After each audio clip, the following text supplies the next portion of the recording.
নমস্কার বন্ধুরা, TPM academy online এই ইউটিউব চ্যানেলে তোমাদের সবাইকে স্বাগত। তোমরা সবাই জানো আমরা এই ইউটিউব চ্যানেলে চাকরি পরীক্ষার জন্য বিভিন্ন সাবজেক্ট ওয়াইজ আমরা ভিডিও এনে থাকি। আজকে তোমাদের সামনে নিয়ে এসেছি ইতিহাসের কিছু গুরুত্বপূর্ণ এমসিকিউ। তোমরা সবাই জানো যে চাকরির ক্ষেত্রে ইতিহাস একটি খুব গুরুত্বপূর্ণ বিষয় এবং এইটি চাকরি পেতে হলে ইংরেজি এবং ম্যাথ রিজনিং ছাড়াও যেসব ইম্পর্টেন্ট জিকো টপিকগুলো আছে তার মধ্যে ইতিহাস খুব গুরুত্বপূর্ণ। তো চলো এই ভিডিওটি শুরু করি। ভিডিওটি প্রথমেই যে প্রশ্নটি রয়েছে প্রশ্নটি দেখে নাও। কোন নেতা খেরা সত্যাগ্রহ নেতৃত্ব দেন? অপশনগুলো রয়েছে সুভাষচন্দ্র বসু, সর্দার বল্লভভাই প্যাটেল, বিনোবা ভাবে, অরবিন্দ ঘোষ। তোমরা সবাই জানো মহাত্মা গান্ধী ভারতবর্ষে আসেন 1915 সালে। তার আগে তিনি দক্ষিণ আফ্রিকায় ল প্র্যাকটিস করছিলেন। তারপর ভারতে আসার পর তিনি আস্তে আস্তে তার সত্যাগ্রহ যে আন্দোলন, সেই আন্দোলনগুলো তিনি আস্তে আস্তে রূপায়িত করতে শুরু করেন। তার মধ্যে একটা অন্যতম হচ্ছে খেরা সত্যাগ্রহ। এই সত্যাগ্রহের নেতৃত্ব দেন যে আমাদের সর্দার বল্লভভাই প্যাটেল। সর্দার বল্লভভাই প্যাটেলকে আমরা কি নামে জানি? তিনাকে আমরা জানি আয়রন ম্যান অফ ইন্ডিয়া বলে।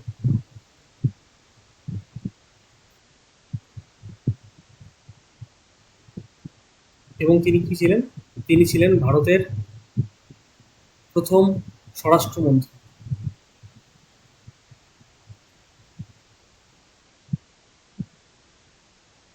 এছাড়াও আমরা এই খেরা সত্যাগ্রহ সম্বন্ধে কিছু ইম্পর্টেন্ট তথ্য আমরা দেখে নিই। সেটি হলো 1918 সালে এই খেরা সত্যাগ্রহ গুজরাটের খেরা জেলায় এই আন্দোলনটি হয়েছিল এবং আহমেদাবাদের যে মিল ধর্মঘট তার 7 দিন পর এই আন্দোলনটি শুরু হয়েছিল। এই আন্দোলনের প্রধান কারণ ছিল হচ্ছে দুর্ভিক্ষ। যে জমি পরিসংখ্যানের ভিত্তিতে এখানে 23% ট্যাক্স বৃদ্ধি করা হয়েছিল, কিন্তু দুর্ভিক্ষ হয়ে যাওয়ার ফলে খেরার যে কৃষকরা তারা ক্ষতিগ্রস্ত হয় এবং তার জেরেই তারা তাদের সেই প্রদত্ত যে কর তারা সরকারকে দিতে পারেনি। তৎকালীন যে কোম্পানি শাসন ছিল তাদেরকে হাতে তুলে দিতে পারেনি, যার ফলে তাদের উপর বিভিন্ন রকম অত্যাচার নেমে আসে এবং সেটার বিরুদ্ধে তারা আন্দোলন করেছিল। এবং এই আন্দোলনের পিছনে যে গুরুত্বপূর্ণ ব্যক্তিত্বরা ভূমিকা গ্রহণ করেছিলেন তাদের নামগুলো হলো দেখে নাও। তাদের নামগুলো হচ্ছে সর্দার বল্লভভাই প্যাটেল, শঙ্করলাল ব্যাংকার, হিন্দুলাল ইয়াগনিক এবং মহানন্দ দেশাই। এছাড়াও মহাত্মা গান্ধী নিজে পিছনে থেকে এই আন্দোলনটিকে অনুপ্রাণিত করেছিলেন। পরের প্রশ্ন দিকে চলে যাব। পরের প্রশ্নটি দেখে নাও, প্রথম ইঙ্গো মারাঠা যুদ্ধ কবে সংঘটিত হয়? তোমরা সবাই জানো ভারতে ব্রিটিশ সাম্রাজ্য বিস্তারের পিছনে যুদ্ধগুলোর একটা গুরুত্বপূর্ণ অবদান রয়েছে। সেই যুদ্ধগুলো যেরকম ইংরেজদের বিভিন্ন উপনিবেশিক বা ইউরোপের বিভিন্ন শক্তির মধ্যে হয়েছিল, সেরকমই ভারতের জাতীয় কিছু নেতৃত্ব ছিল বা কিছু ছোট ছোট প্রদেশ ছিল, তাদের সঙ্গেও যুদ্ধ হয়। তার মধ্যে একটা খুব গুরুত্বপূর্ণ প্রদেশ ছিল মারাঠা, এবং এই মারাঠার সঙ্গে ইংরেজদের যুদ্ধ হয়েছিল। এবং প্রশ্নতে দেওয়া আছে যে প্রথম ইঙ্গ মারাঠা কবে যুদ্ধ হয়, কবে সংগঠিত হয়। অপশনগুলো হচ্ছে 1779 থেকে 82, 1774 থেকে 80, 1775 থেকে 82 এবং 1777 থেকে 80। তো এক্ষেত্রে সঠিক উত্তরটি হচ্ছে 1775 থেকে 82। এর সম্বন্ধে কিছু গুরুত্বপূর্ণ তথ্য দেখে নাও। এই যুদ্ধটা ঘটেছিল 1775 থেকে 82-র মধ্যে এবং এই যুদ্ধে ইস্ট ইন্ডিয়া কোম্পানি এবং মারাঠা সরাসরি যুদ্ধে নেমেছিল এবং এই যুদ্ধটা শুরু হয়েছিল সুরাতের সন্ধি ভেঙে যাওয়ার ফলে। সুরাতের সন্ধি ভেঙে যাওয়ার ফলে যুদ্ধ শুরু হয় এবং এই যুদ্ধের শেষে সলবাই নামে একটা চুক্তি হয়, যার চুক্তির ফলে এই যুদ্ধটা সেখানে শেষ হয়ে যায়। তো চলো আমরা পরের প্রশ্ন দিকে এগিয়ে যাই। পরের প্রশ্নটি দেখো, সাতবাহনদের সরকারি ভাষা কি? তোমরা সবাই জানো প্রাচীন ভারতের যে ইতিহাস, সেই ইতিহাসে সাতবাহন একটি খুব গুরুত্বপূর্ণ রাজবংশ। সেই রাজবংশের সরকারি ভাষা কিছু অপশনগুলো রয়েছে প্রাকৃত, তেলেগু, সংস্কৃত, মারাঠি। এক্ষেত্রে সঠিক উত্তরটি হবে প্রাকৃত। এবং এর সম্বন্ধে কিছু গুরুত্বপূর্ণ তথ্যগুলো দেখে নাও। সেটি হচ্ছে সাতবাহন ছিল দাক্ষিণাত্য অঞ্চলে একটি ভারতীয় রাজবংশ এবং এটি 2য় শতাব্দীর শেষ ভাগটাই শুরু হয়েছিল এবং চলেছিল প্রায় 3য় শতাব্দীর শুরু পর্যন্ত। এছাড়া এর গুরুত্বপূর্ণ দিকটা হলো এই যে সাতবাহন বড় সাম্রাজ্য, এটা তৈরি হয়েছিল অন্ধ্রপ্রদেশ, তেলেঙ্গানা এবং মহারাষ্ট্রকে কেন্দ্র করে। কিন্তু পরবর্তীতে তারা আস্তে আস্তে গুজরাট, মধ্যপ্রদেশ এবং কর্ণাটকের কিছু জায়গায় তারা তাদের সাম্রাজ্য বিস্তার করে। এছাড়াও যে অন্যতম গুরুত্বপূর্ণ তথ্যটি রয়েছে এখানে, সেটি হলো যে এই সময় তাদের সাতবাহন যে রাজবংশ, তাদের যে রাজধানী কী ছিল, তাদের রাজধানী ছিল কৈঠা এবং পরবর্তীকালে অমরাবতী। তো তোমরা সমস্ত এই তথ্যগুলো অবশ্যই খাতায় নোট করবে। যদি খাতায় নোট করতে না পারো, তাহলে তোমরা আমাদের এই যে ইউটিউব চ্যানেল, তার যে ফ্রি কন্টেন্ট বা এই যে আমাদের পিডিএফগুলো, পড়ানোর যে পিডিএফগুলো, সেগুলো তোমরা সহজেই আমাদের অ্যাপস থেকে গিয়ে ডাউনলোড করে নিতে পারবে। অ্যাপস ডাউনলোড করার জন্য তোমরা প্লে স্টোরে যাবে। প্লে স্টোরে গিয়ে টিপিএম একাডেমি অনলাইন এই কথাটা দিয়ে সার্চ করবে। সার্চ করার পর তোমরা আমাদের যে লোগোটি রয়েছে, সেই লোগোটি দেখে আমাদের অ্যাপসটিকে ডাউনলোড করে নেবে। সেই ডাউনলোড করার পর অ্যাপসটিতে রেজিস্ট্রেশন করে নেবে এবং তারপরে তোমরা ফ্রিতে আমাদের সমস্ত ক্লাসের পিডিএফগুলো ডাউনলোড করতে পারবে। এছাড়াও তোমরা সেখানে পাবে বিভিন্ন স্টাডি মেটেরিয়াল এবং বিভিন্ন ফ্রি মক টেস্ট এবং বিভিন্ন কোর্সের বিভিন্ন আপডেট। তো তোমরা অবশ্যই অ্যাপসটি থেকে ডাউনলোড করে নেবে। চলো আমরা পরের প্রশ্ন দিকে চলে যাই। পরের প্রশ্নটি দেখো। পরের প্রশ্নটি রয়েছে, গুজরাটে অবস্থিত হরপ্পান প্রাচীন বন্দর শহর কোনটি?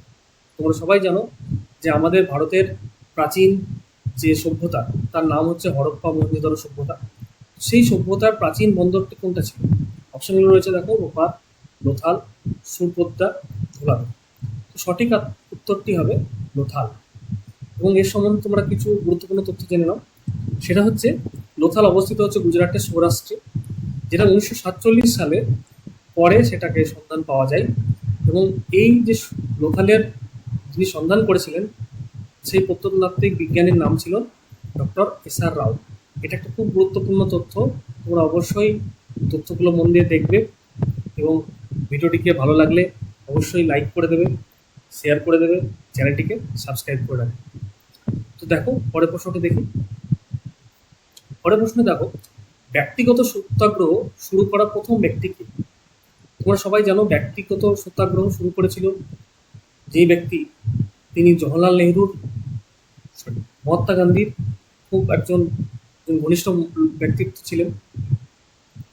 তো এমনিতেই আমরা সবাই জানি সত্যাগ্রহর যে কনসেপ্ট, সত্যাগ্রহ ধারণা ভারতবর্ষে নিয়ে আসে মহাত্মা গান্ধী এবং তার অনুগামীরাই এই সত্যাগ্রহগুলো ভারতবর্ষে বিভিন্ন জায়গায় ছড়িয়ে দিতে শুরু করে এবং বিভিন্ন আন্দোলনের মাধ্যমে সত্যাগ্রহর যে ব্যাপকতা সেটা আমরা লক্ষ্য করি। তো অপশানগুলো দেখো, অপশানগুলো রয়েছে সুভাষচন্দ্র বসু, জওহরলাল নেহরু, বিনোবা ভাবে, মতিলাল নেহরু। এক্ষেত্রে সঠিক উত্তরটি হবে বিনোবা ভাবে। এ সম্বন্ধে কিছু তথ্য দেখে নাও। 1940 সালে আগস্ট প্রস্তাব ব্যর্থ হওয়ার পর ভারতীয় জাতীয় কংগ্রেস মহাত্মা গান্ধীর নেতৃত্বে ব্যক্তি সত্যাগ্রহ শুরু করার সিদ্ধান্ত নেয়। তোমরা সবাই জানো 1940 সাল খুবই গুরুত্বপূর্ণ। সেটার কারণ হচ্ছে যে আমাদের 1940 সালে কী হয়েছিল, 1940 সালে ব্যক্তি সত্যাগ্রহ চালু হয়। এছাড়াও এর পরের গুরুত্বপূর্ণ সাল হচ্ছে 1942। 1942-এ তোমরা সবাই জানো ভারত ছাড়ো আন্দোলন হয়।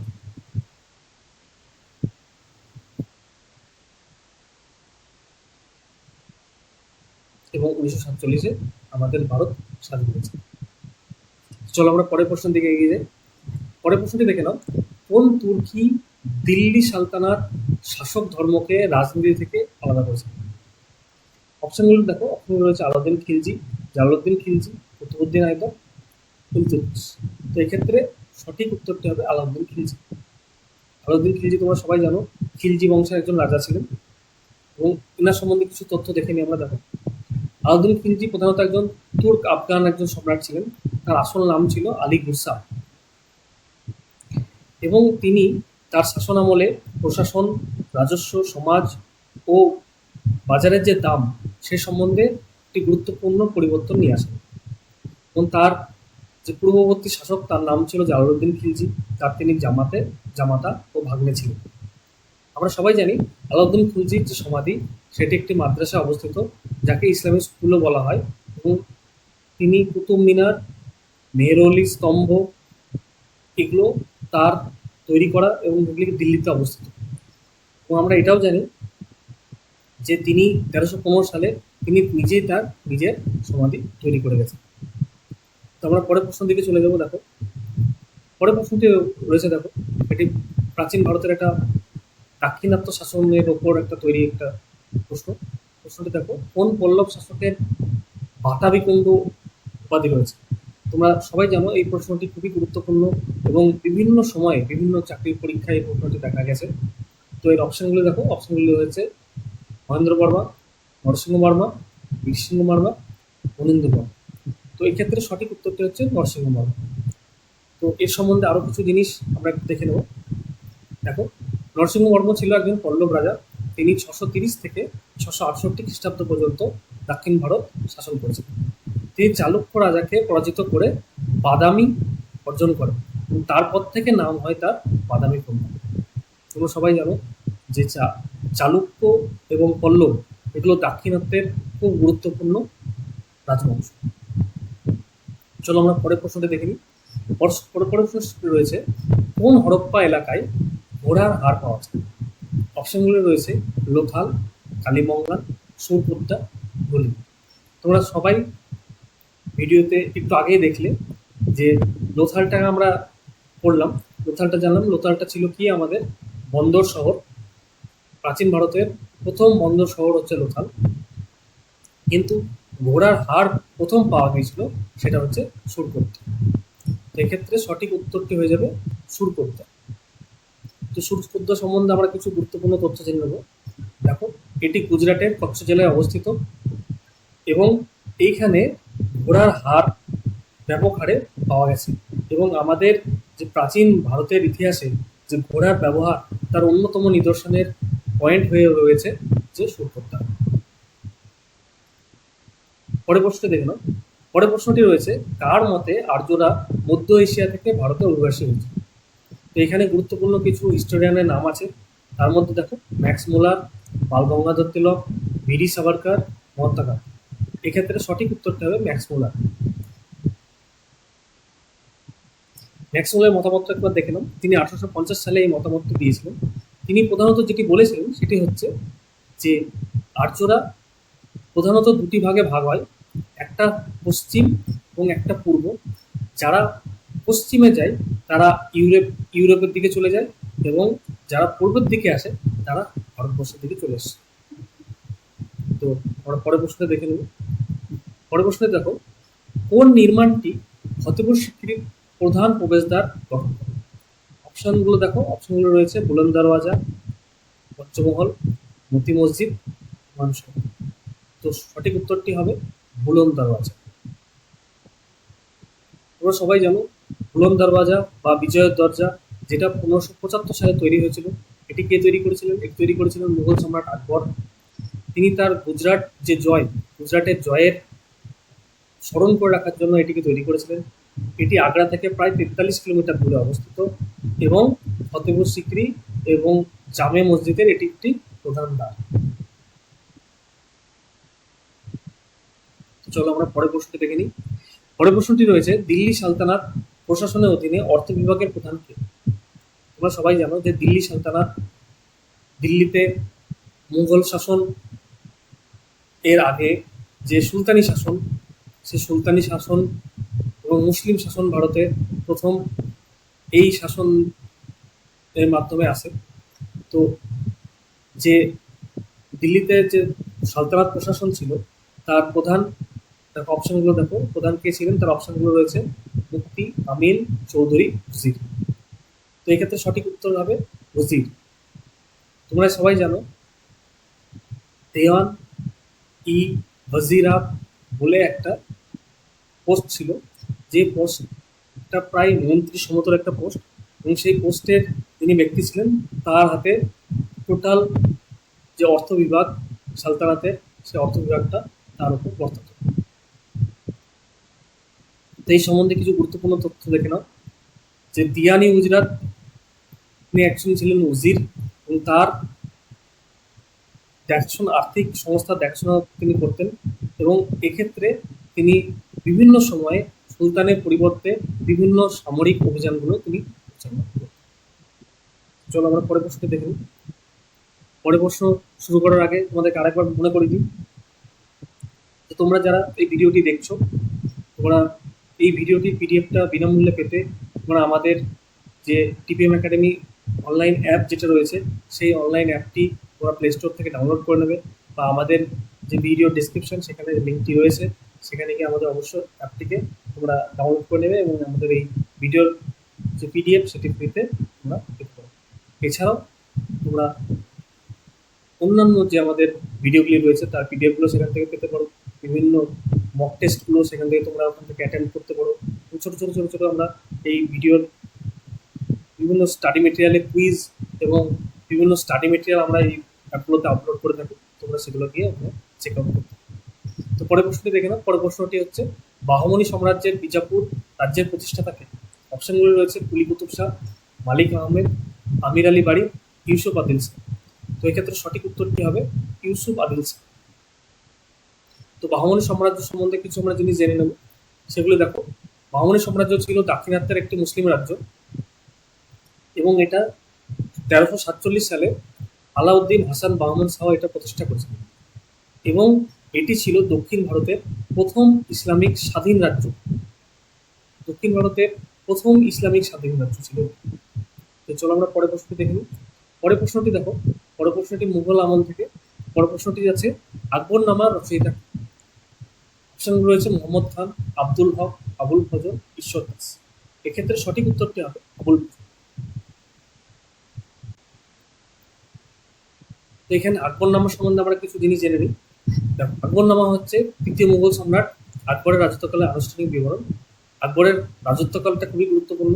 আকবরের রাজত্বকাল ছিল 1556 থেকে 1605 এবং যে তিনি আকবর তার দরবারের ইতিহাসবিদ এবং জীবনকার ছিলেন এই আবুল ফজল। তার এই যে আকবরনামা এটা ফার্সি ভাষায় লেখা, খুবই গুরুত্বপূর্ণ একটি তথ্য।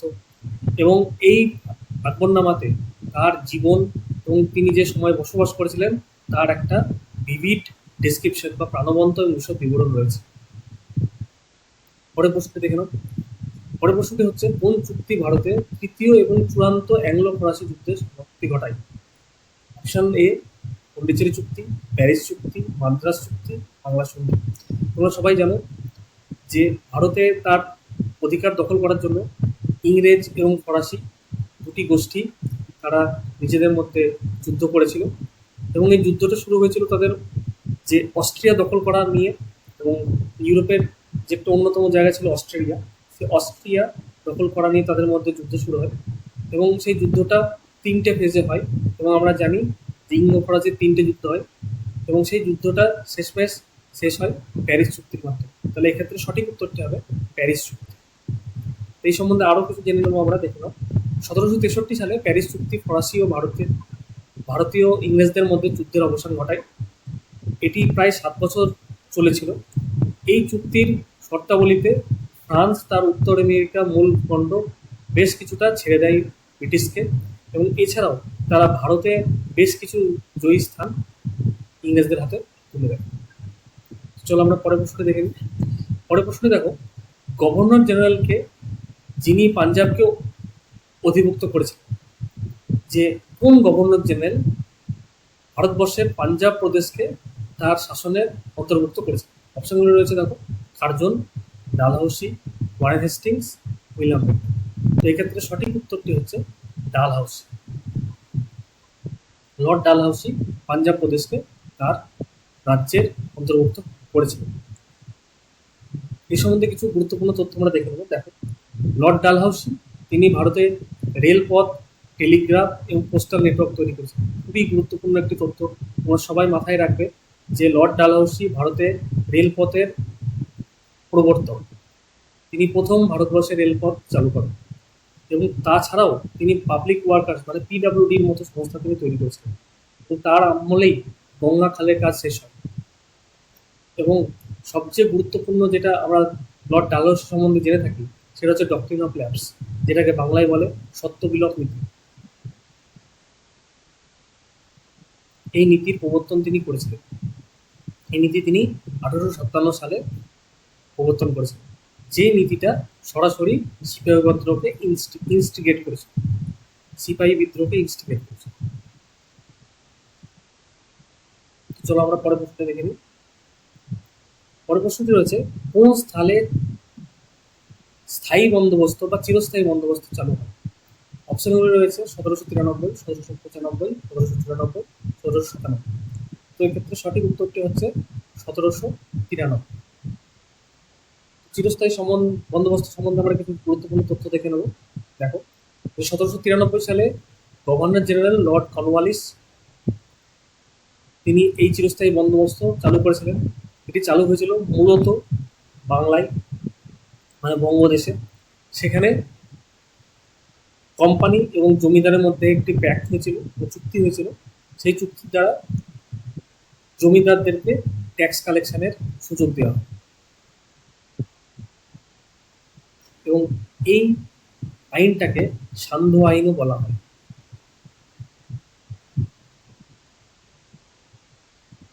চলো আমরা পরের প্রশ্নটি দেখে নিই। পরের প্রশ্নটি রয়েছে, ভারতের সংবিধানের খসড়া কমিটির চেয়ারম্যান কে ছিলেন? অপশনগুলি রয়েছে সচ্চিদানন্দ সিনহা, নরেন্দ্র কুমার মুখোপাধ্যায়, জওহরলাল নেহেরু, ডক্টর বি আর আম্বেদকর। এটা খুবই একটা সহজ প্রশ্ন, তোমরা সবাই জানো এটির উত্তর। এর উত্তর হচ্ছে ডক্টর বি আর আম্বেদকর।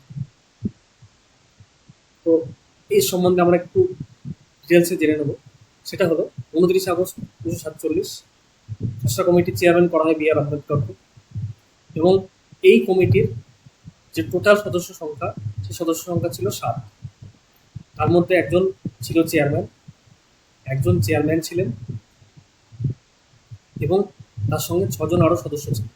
এই 6জন সদস্যের নামগুলো দেখে নাও: কে এম মুন্সি, মোহাম্মদ সাদুল্লাহ, আল্লাদি কৃষ্ণস্বামী আইয়ার, এম গোপালস্বামী আইঙ্গার, দেবী প্রসাদ খৈতান এবং বি এল মিটল।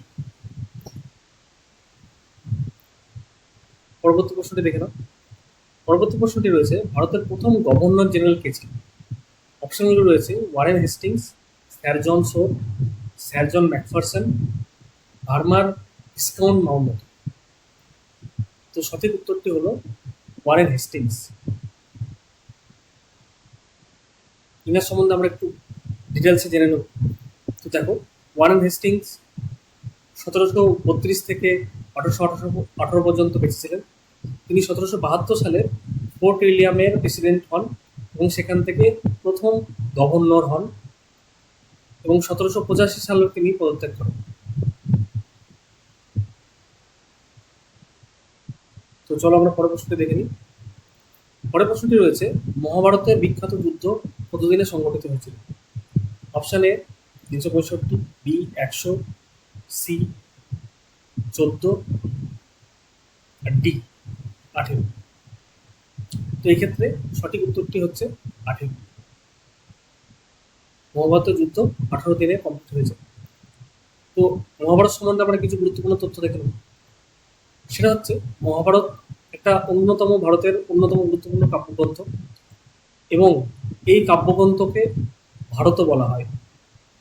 এবং এই কাব্যগ্রন্থের মাধ্যমে আমরা তৎকালীন ধর্মীয় পৌরাণিক যে ইতিহাস তার সম্বন্ধে জানতে পারি এবং এখানে কিছু কিছু দার্শনিক পাঠ্য রয়েছে। এছাড়া সেটা সবচেয়ে বড় গুরুত্বপূর্ণ ইনফরমেশন এখানে হলো, সেটা হচ্ছে মহাভারতকে হিন্দু ধর্মের পঞ্চম বেদ বলা হয় এবং এটি ভারতবর্ষের যত ধর্মীয় কবিতা রয়েছে তার মধ্যে সবচেয়ে বড়। এবং এখানে প্রায় 1,10,000 শ্লোক রয়েছে, যা গ্রিক মহান কবিতা ইলিয়াড ওডিসির চেয়ে 10 গুণ বেশি। চলো আমরা পরের প্রশ্নটা দেখে নিই। পরের প্রশ্নটি রয়েছে যে, প্রথম বিশ্বযুদ্ধ কবে শেষ হয়? অপশনগুলো দেখো। অপশন হচ্ছে 1918, 1914, 1935, 1939। তো এক্ষেত্রে সঠিক উত্তরটা হবে 1918। তোমরা সবাই জানো যে প্রথম বিশ্বযুদ্ধ 1914 সালে 14 থেকে 1918 পর্যন্ত চলেছিল। এই সম্বন্ধে আমরা আরো একটু ডিটেলস জেনে নেব। সেটা দেখো, প্রথম বিশ্বযুদ্ধ 28শে জুলাই 1914 থেকে শুরু হয়েছিল এবং শেষ হয়েছিল 11ই নভেম্বর 1918। এই বিশ্বযুদ্ধ চলেছিল প্রায় 4 বছর 3 মাস 2 সপ্তাহ এবং এর বেশিরভাগ লড়াইটাই হয়েছিল ইউরোপে। তো অবশ্যই লাইক করে দেবে, শেয়ার করবে এবং সাবস্ক্রাইব করে নেবে। তোমরা সবাই জানো আমরা এই চ্যানেলে চাকরি পরীক্ষার জন্য বিভিন্ন সাবজেক্টের ওপর টপিক ওয়াইজ ভিডিও নিয়ে আসি এবং সেখানে আমরা 3 জন স্যার রয়েছি, তাপস স্যার, সিদ্ধার্থ স্যার এবং আমরা তিনজন বিভিন্ন সাবজেক্ট পড়াই এখানে। এবং আমাদের যেই ভিডিওটা, সেই পিডিএফ তোমরা আমাদের যে টিবিএম একাডেমি অনলাইন অ্যাপ রয়েছে সেই অ্যাপসে গিয়ে